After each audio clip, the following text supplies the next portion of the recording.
Hello everyone, welcome back to our channel amazing అమ్మో. మనం ఇవాళ వీడియోలో చాలా టేస్టీగా సింపుల్గా మష్రూమ్ కర్రీ ఎలా తయారు చేసుకోవాలో చూద్దాం. ఇక్కడ వీడియోలో చూపిస్తున్నట్టు 2 ఎలాచి, 2 లవంగాలు, 2 చెక్క తీసుకొని, అలాగే కొద్దిగా క్యాష్యూ, అలాగే ఒక టమాటో మీడియం సైజులుగా కట్ చేసి పెట్టుకోవాలి. అలాగే కొద్దిగా కొబ్బరి పొడి, ఇంకా కర్డ్ యాడ్ చేసి అన్నిటినీ ఫైన్ పేస్ట్ లాగా మిక్సీ చేసుకొని పెట్టుకోవాలి. ఇంక ఇప్పుడు కర్రీ కావాల్సినవి 200 గ్రామ్స్ ఆఫ్ మష్రూమ్ని బాగా వాష్ చేసి కట్ చేసి పెట్టుకున్నాను. అలాగే 2 మీడియం సైజ్ ఆఫ్ ఆనియన్స్ని కట్ చేసుకున్నాను.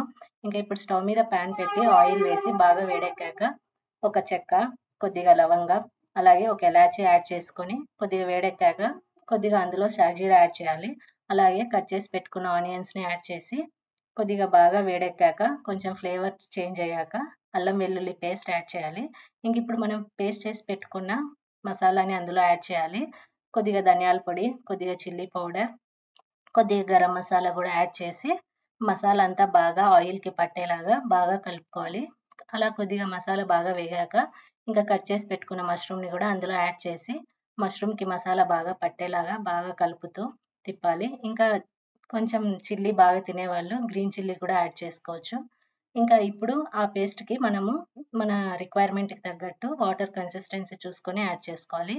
గ్రేవీ బాగా కావాలన్న వాళ్ళు కొద్దిగా వాటర్ ఎక్స్ట్రా యాడ్ చేసుకోవచ్చు. ఇక్కడ నేను మీడియం కావాలనుకున్నాను కాబట్టి కొద్దిగా వాటర్ లైట్గా యాడ్ చేశాను. అలాగే మష్రూమ్లో కూడా వాటర్ ఊరుతుంది కాబట్టి వాటర్ చూసుకొని యాడ్ చేయాలి.